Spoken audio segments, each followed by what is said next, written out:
یہ ہمارا جو ہندوستان ہے اس کو آزاد کرانے میں مسلمانوں نے، ہندوؤں نے، سکھوں نے، عیسائیوں نے جس سے جو ہو سکا بڑھ چڑھ کر کے حصہ لیا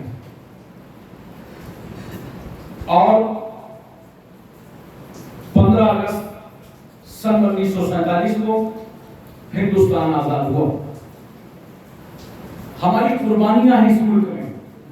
ہم اس عنوان سے یہ جلسہ اس لیے کرتے ہیں کہ ہماری آنے والی نسل کو معلوم ہو جائے کہ ہمارے جماعت اہل سنت کے علماء کرام نے قربانیاں پیش کی ہیں، خون بہایا ہے، بھارت کی مٹی کو سینچا ہے، تب جا کر کے یہ ہندوستان آزاد ہوا۔ آسان نہیں ہے، الفاظوں سے نکال دو گے، کتابوں سے نکال دو گے، لائبریریوں سے نکال دو گے، مگر تاریخ مٹانے سے نہیں مٹتی ہے، تاریخ مٹنے والی چیز نہیں ہوتی۔ یہی وجہ ہے سب سے پہلے ہماری قربانیوں کو فراموش کیا گیا اور دھیرے دھیرے ہم کو لا کے بھارت میں یہاں کھڑا کر دیا۔ لگتا ہے کہ ہندوستان کے ایک کرایہ دار ہیں، کوئی کرایہ کا مکان لے کر کے یہاں رہ رہے ہیں۔ کان کھول کر کے پورا ملک سن لے، ہم بھارت کے کرایہ دار نہیں ہیں بلکہ بھارت کے حصے دار ہیں، حقدار ہیں، زمیندار ہیں۔ اور ہمارے بزرگوں نے، پرکھوں نے اپنے خون سے سینچا اس مٹی کو۔ کون نہیں جانتا علامہ فضل حق خیر آبادی کو؟ انگریزوں کے خلاف فتوی جہاد صادر کیا تھا، بڑی میٹنگیں چل رہی تھی بھارت میں، بڑا آندولن چل رہا تھا، ملک کو آزاد کراؤ، ملک کو آزاد کراؤ، اپنے اپنے طور سے لوگ سارے کام کر رہے تھے، مگر اس تحریک میں اور اس میں تیزی کب آئی تھی؟ جب علامہ فضل حق خیر آبادی نے مسلمانوں سے کہا تھا تمہارے لیے میں جہاد کی طرح فتویٰ دے رہا ہوں، انگریزوں کے خلاف میدانوں میں اتر دینا۔ تو مسلمان جب اترے میدانوں میں جذبہ جہاد کے ساتھ، تو یاد رکھنا انگریزوں کے پراخچے اکھاڑ دیے، زمین ہل گئی، پیر کھسک گئے، بھارت چھوڑنے پر وہ مجبور ہو گئے۔ مگر ایک سوال وہیں پر پھر باقی رہتا ہے کہ آخر علامہ فضل حق خیر آبادی نے جو انگریزوں کے خلاف بھارت کو آزاد کرانے کے لیے یہ فتوی جہاد صادر کیا تھا تو کہاں سے کیا تھا؟ کون سا اسکول تھا، کون سا کالج تھا، کون سی یونیورسٹی تھی؟ کیا آپ بتا سکتے ہیں؟ نہیں، جہاں بیٹھ کر کے آپ نے فتوی جہاد صادر کیا تھا وہ چٹائی بچھا کر چلنے والا مدرسہ تھا۔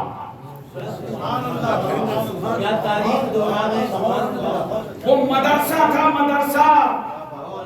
اور نوٹ کرو، اگر بھارت میں یہ عربی مدرسے نہ ہوتے اور یہاں سے انگریزوں کے خلاف فتویٰ جاری نہ ہوتا تو ہندوستان آزاد ہی نہ ہوتا۔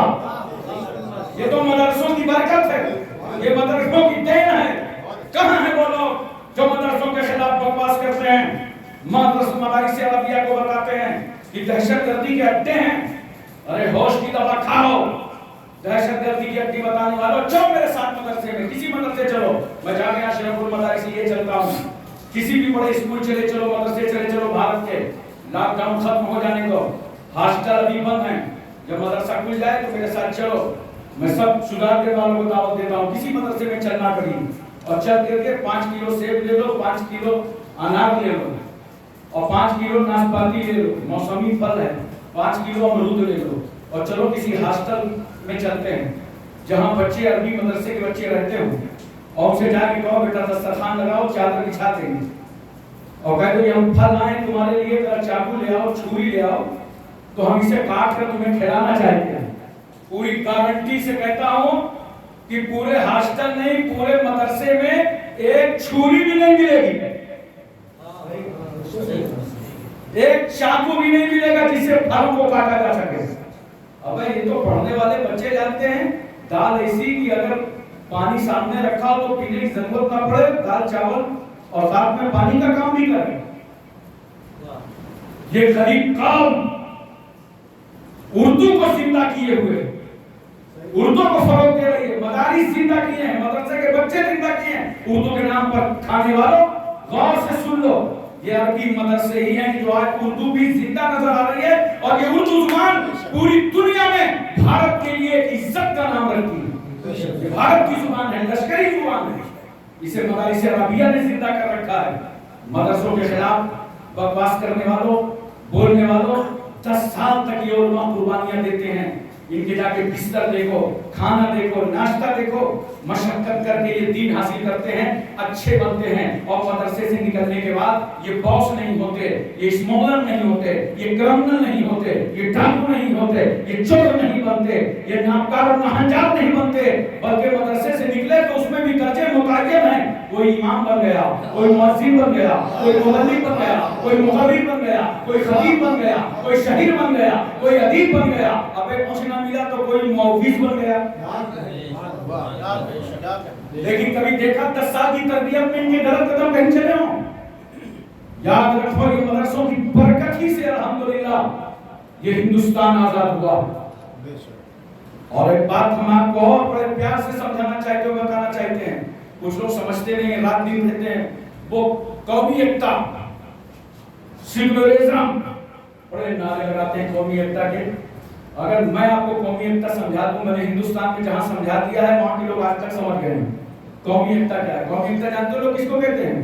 قومی ایکتا اس کو کہتے ہیں کہ پنڈت جی مسجد میں جا کر نماز پڑھنے لگے اور ملا جی مندر میں جا کے گھنٹا بجانے لگے، تو کہتے ہیں واہ واہ قومی ایکتا ہو گئی، قومی ایکتا ہو گئی، قومی ایکتا ہو گئی۔ اب یہ نیتاؤں کا فراڈ ہے، یہ نیتاؤں کا دھوکہ ہے، یہ بالکل فراڈ کی بات ہے۔ جو اپنے دھرم کا نہیں ہو سکتا وہ اپنے وطن کا نہیں ہو سکتا۔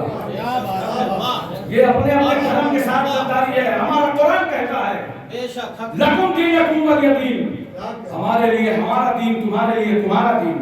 اس کا نام قومی ایکتا نہیں ہے، اسے قومی ایکتا نہیں کہتے ہیں۔ یاد رکھو قومی ایکتا کس کو کہتے ہیں؟ اسلام کہتا ہے دستاویز، اسلام میں کوئی زبردستی نہیں ہے، کوئی دباؤ نہیں ہے۔ یاد رکھو قومی ایکتا اس کو کہتے ہیں کہ جب چائنا جیسا ظالم ملک ہمیں آنکھیں دکھا رہا ہو، ہماری سرحدوں میں گھس رہا ہو، ہماری زمین چھوڑنے کی ناپاک کوششیں کر رہا ہو چائنا، تو پھر ہم قومی ایکتا کے طور پر ہندو، مسلم، سکھ، عیسائی سب ایک پلیٹ فارم پر کھڑے ہو جائیں اور ہم ان آنکھوں کو نکال لیں جو بھارت کی طرف اٹھی ہیں، ہم ان بازوؤں کو کاٹ ڈالیں جو بھارت کی طرف چلے ہیں، ہم ان پیروں کو چیر دیں جو بھارت کی زمین پر قبضہ کرنا چاہتے ہیں۔ نعرے تکبیر، نعرے رسالت، غازی اسلام، جشن یوم آزادی، نعرے تکبیر، نعرے رسالت۔ اس کا نام قومی ایکتا ہے۔ باقی آپ کو اپنے تشخص کے ساتھ، اپنی مذہبیت کے ساتھ اس ملک میں زندہ رہنا ہے۔ ہم بھی الحمدللہ جامع مسجد کے بھی امام ہیں، عیدگاہ کے بھی امام ہیں، اپنے تشخص کے ساتھ ہیں، اور آج ملک کی آزادی کا سوال آیا تو اپنے علماء کرام کی قربانیاں آپ کے سامنے شمار کرنے کے لیے کھڑے ہو۔ سوئیے مت، جاگتے رہیے، زندہ لاش نہ بنیے کہ خالی سانسیں لے رہے ہیں۔ اپنی قوم کے لیے اور اپنے مذہب کے لیے ہر 24 گھنٹے میں کچھ نہ کچھ کرتے رہیے، کچھ نہ کچھ کرتے رہیے، اپنے قدم بڑھاتے رہیے۔ علامہ فضل الحق خیر آبادی نے فتوی جہاد دے دیا تو ان کو اس کی سزا ملی۔ ان انگریزوں نے، ظالموں نے، جابروں نے علامہ فضل الحق خیر آبادی کو انڈمان جزیرے میں سزا دے دی کالے پانی کی۔ کہا علامہ صاحب اس کالے پانی میں رہو۔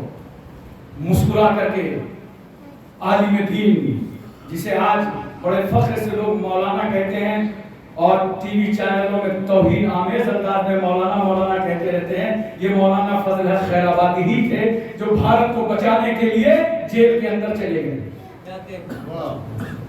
علامہ فضل الحق خیر آبادی پہنچے وہاں، انگریزوں سے کہا ٹھیک ہے، جیل لانے کے بعد بھی فضل الحق کے حوصلوں کو نہیں روک سکتے ہو، فضل الحق کے ارادوں کو نہیں روک سکتے ہو، بس ایک کام کرو، مجھے قلم دے دو، کاغذ دے دو، تاکہ اپنے وطن کی تاریخ تو لکھ دوں۔ انگریزوں نے کہا تھا علامہ صاحب یہ جیل ہے، جیل، گیسٹ ہاؤس میں نہیں آیا، نہ قلم ملے گا نہ کاغذ ملے گا۔ مگر علامہ فضل الحق خیر آبادی کے ارادوں کو لاکھوں سلام۔ آپ فرماتے ہیں سنو، تمہاری یہ رکاوٹ اور پابندی بھی خیر آبادی کو نہیں روک سکتی. مجھے قلم چاہیے, نہیں دیتے ٹھہرو. آپ نے کوئلہ کو قلم بنا دیا اور کپڑے کو کاغذ بنا ڈالا. وہی تو بعد میں یہ کتاب چھپی ہے سورۃ الہندیہ نامی, پوری تاریخ آپ نے لکھ ڈالی. جب آپ کے گھر والے ملاقات کرنے کے لیے جا رہے تھے تو اسی دن علامہ فضل خیر آبادی کا جزیرہ انڈمان میں انتقال ہو چکا تھا. آپ کا جنازہ نکل رہا تھا, گھر والے جا کے جنازہ دیکھ رہے تھے. مگر دوستوں میں کہنا چاہتا ہوں, آج بھی علامہ فضل خیر آبادی کا مزار جزیرہ انڈمان میں بنا ہوا ہے. اب تو سالانہ عرس ہوتا ہے, سالانہ عرس ہوتا ہے. علماء یہاں سے جا پھر کے شریک ہوتے ہیں. یاد رکھو دوستو, کون نہیں جانتا مفتی عنایت احمد صاحب کا کوربی کو. انہوں نے 2 کتابیں لکھی ہیں, تواریخ حبیب الہ اور علم السیرہ. اور ان علماء سے پوچھو, یہ دونوں کتابیں اس وقت ہمارے ہاں مدرسوں میں داخل نصاب ہیں. یہ دونوں کتابیں پڑھائی جاتی ہیں. مجاہد آزادی کی لکھی کتابوں کو ہمارے مدرسوں میں پڑھایا جاتا ہے. سمجھ سکتے ہو جو بھارت کی آزادی کے لیے جیل گیا ہو اس نے کتنی اچھی کتاب لکھا ہوگا, اور آج بھی وہ کتاب پڑھائی جا رہی ہے. کون نہیں جانتا مولانا سید کافی مراد آبادی کو انگریزوں نے گرفتار کیا, جیل میں ڈالا. آخرکار حالات کا جائزہ لیا, کہا اگر سید کافی مراد آبادی کو پھانسی کے پھندے پر چڑھا دیا جائے تو بہت بڑی تحریک رک سکتی ہے. آپ کو مراد آباد کے چوراہے پہ لایا گیا, مجمع عام کے سامنے پھانسی کے پھندے پر چڑھایا جا رہا ہے. آپ پھانسی کے پھندے کو چوم رہے ہیں. چڑھ گئے پھانسی کے پھندے پہ وطن کی آزادی کے لیے. بریلی شریف میں اعلیٰ حضرت فاضل بریلوی کو معلوم ہوا کہ آج مراد آباد کے سید صاحب کو پھانسی کے پھندے پر لٹکا دیا گیا ہے.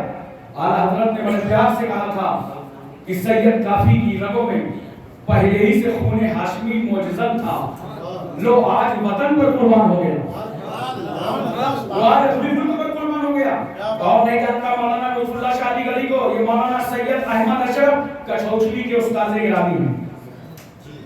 کون نہیں جانتا مولانا حسرت موہانی کو, موہان تو کانپور کے قریب ہے. یہ کیسے کیسے عاشق رسول عالم تھے.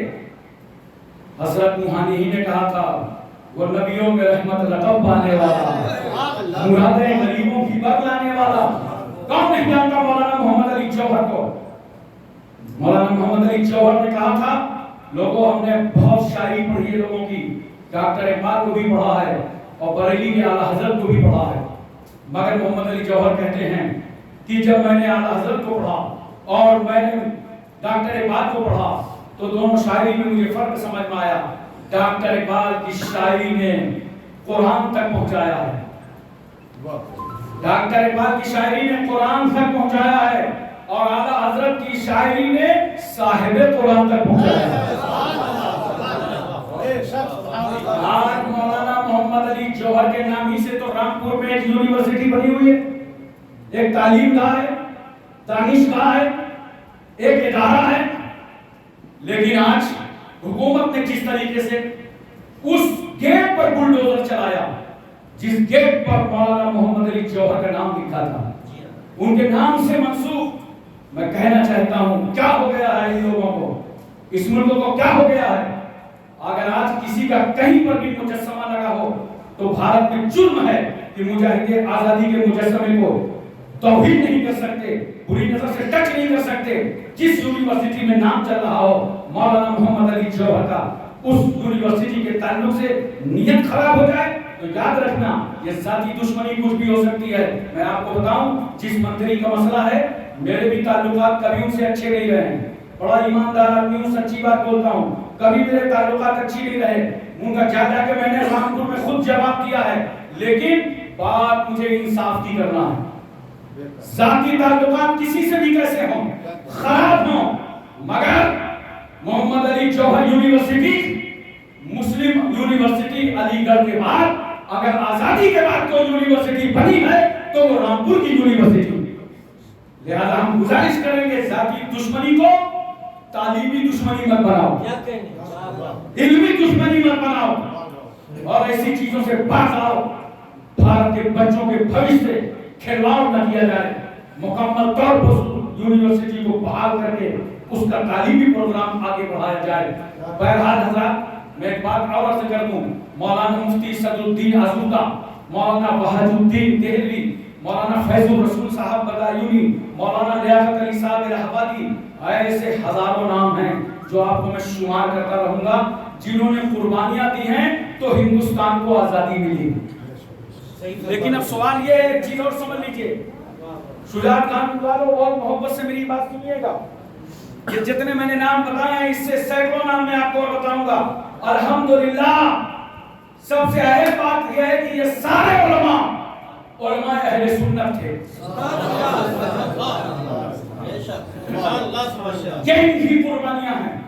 ہمارے بچے یتیم ہوئے تب بھارت آزاد ہوا, مائیں بیوہ ہوئی تب بھارت آزاد ہوا, بچوں کے سر کو کاٹ کر کے دسترخوان پر رکھا گیا تب بھارت آزاد ہوا, خون بہا تب بھارت آزاد ہوا, حالات خراب کیے گئے تب بھارت آزاد ہوا, بے بسی کا عالم سامنے لا کے رکھا گیا تب بھارت آزاد ہوا, ستایا گیا, سارے مظالم مسلمانوں نے برداشت کیے ہندوستان کی آزادی کے لیے.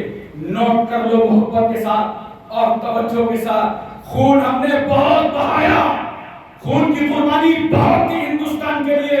آسانی سے یہ وطن نہیں آزاد ہوا. آج ہمارے خون کی قدر کرو, ہمارے خون کی قدر کرو. ہمارا خون وطن کی حفاظت میں بہتا ہے. جمیل بھائی بہت بڑی بات کہنے جا رہا ہوں, سب کی توجہ چاہتا ہوں. ہمارا خون بولو وطن کی حفاظت میں بہتا ہے. اس خون کو اسٹور میں رکھو,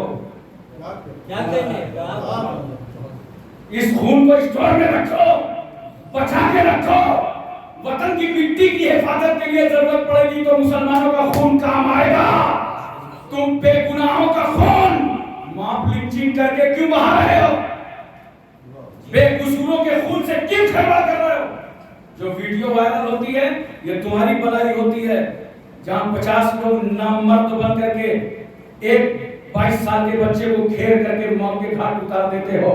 یہ ویڈیو تمہاری بنائی ہوئی ہے, لیکن وہ سینکڑوں ویڈیو ہیں جو بنی نہیں ہیں اور تم نے قتل عام کیا ہے, خون بہایا ہے شہزادوں کا, ان جوانوں کی جانیں بھی ہیں. بس مجھے اتنا بتا دو, آج چائنا سر اٹھا رہا ہے, کل ہمیں خون دینے کی ضرورت پڑے گی تو اپنا خون رائے گا مت کرو. یہ مسلم بچوں کا خون وطن کی حفاظت میں کام آئے. محترم سامعین کرام, ایک بات اور ذہن میں اتاریے اور سمجھنے کی کوشش کیجیے. ہم نے اپنے خون کے ہر قطرے سے اس مٹی کی حفاظت کی ہے اور ہر طریقے سے اس مٹی کو ہم نے بچایا ہے.